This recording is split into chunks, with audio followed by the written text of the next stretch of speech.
আমি এই শ্ৰী শ্ৰী সিদ্ধেশ্বৰ দেৱালয়ৰ পৰা আমি দাৰখান বাবা ধামলৈ বৈদ্যনাথ আমি তাৰমানে পদযাত্ৰা কৰিবলৈ ওলাইছোঁ আৰু এইটো আমাৰ সফল আছিল আজি 8-9 বছৰ আগৰ পৰাই।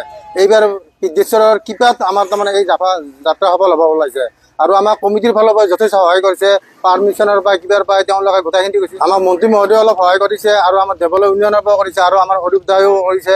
এনেকৈ বহুতে আমাক কৰিছে, সহায় আমাৰ লগত আছে, ৰাইজে আছে আৰু যাত্ৰাৰ ক্ষেত্ৰত 28 দিন লাগিব আৰু চাকচেছ যাব পাৰি 28 দিনত আৰু হয়। আমাৰ শুৱালকুছি সিদ্ধেশ্বৰ দেৱালয়ৰ পৰা 4জন ভক্তই ঈশ্বৰ শ্ৰী শ্ৰী বাবা ধামলৈ যাত্ৰা আৰম্ভ কৰিছে। গতিকে আমাৰ শুৱালকুছি বুলি কয় অসমৰ বাবে গৌৰৱৰ বিষয় এইটোৱে যে ইয়াৰ পৰা ইহঁতে ইমান উৎকট গৰমত বাবা ধামত ঝাৰখণ্ডতো কিমান গৰম আপোনালোকে জানেই। গতিকে সেই উৎকট গৰমকো নেওচি ইহঁতে ইয়াৰ পৰা পদযাত্ৰা আৰম্ভ কৰিব ওলাইছে। পাৰ্মিশ্যনৰ ক্ষেত্ৰত গোটেইখিনি প্ৰশাসনৰ পৰা ফুল পাৰ্মিশ্যন আছে। ইহঁতে ৰাতি মানে প্ৰত্যেকখন থানাত থাকিব আৰু ৰাতিপুৱা আৰু এদিন পদযাত্ৰা আৰম্ভ কৰিব। ইহঁতৰ মিনিমাম 28 দিনৰ পৰা 32 দিন যাত্ৰাটো সময়। বাকী আৰ্থিক দিশতো মানে তেওঁলোকক অকণমান সবল হয় মানে, কাৰণ আপোনাৰ ইমানখিনি যাত্ৰা কৰোঁতে আপোনাৰ তেওঁলোকক যথেষ্ট খৰচ হয়। সেই ক্ষেত্ৰত আপোনাৰ কি চাইছে?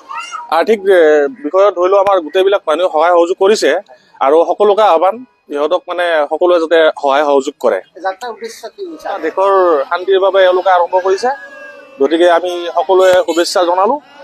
ভালে ভালে যাওক, ভালে ভালে ঘূৰি আহক, তাকে বাবা শিৱ বাবাৰ ওচৰত আমি প্ৰাৰ্থনা জনাইছোঁ। হয়, নমস্কাৰ। পবিত্ৰ শাওণ মাহৰ যি ভলেবম উৎসৱ, এই ভলেবম উৎসৱত আমাৰ সতীৰ্থ 4জন ভক্তই শুৱালকুছি বস্ত্ৰনগৰী শুৱালকুছিৰ পৰা ঈশ্বৰ শ্ৰী শ্ৰী সিদ্ধেশ্বৰ দেৱালয়ৰ উন্নয়ন কমিটিৰ সদস্য 4জন আমাৰ বাবা ধামলৈ পদযাত্ৰা কৰিব। এই শুভ মুহূৰ্তত আমি তাহাঁতক শুভেচ্ছা। আজি আমাৰ পবিত্ৰ গুৰু পূৰ্ণিমা। এই গুৰু পূৰ্ণিমাৰ দিনাই ঈশ্বৰ শ্ৰী শ্ৰী শ্ৰী সিদ্ধেশ্বৰ দেৱালয়ৰ 4জন ভক্ত পদব্ৰজে ঝাৰখণ্ডৰ বাবা ধামলৈ আজি ওলাই আহিছে। বস্ত্ৰনগৰী শুৱালকুছিৰ পৰা আজি এই শুৱালকুছি গেটৰ ওচৰত সমূহ ৰাইজ সহিতে ভক্তকেইজন হাজিৰ হৈছে আৰু তেওঁলোকে আজি যাত্ৰা আৰম্ভ কৰিব।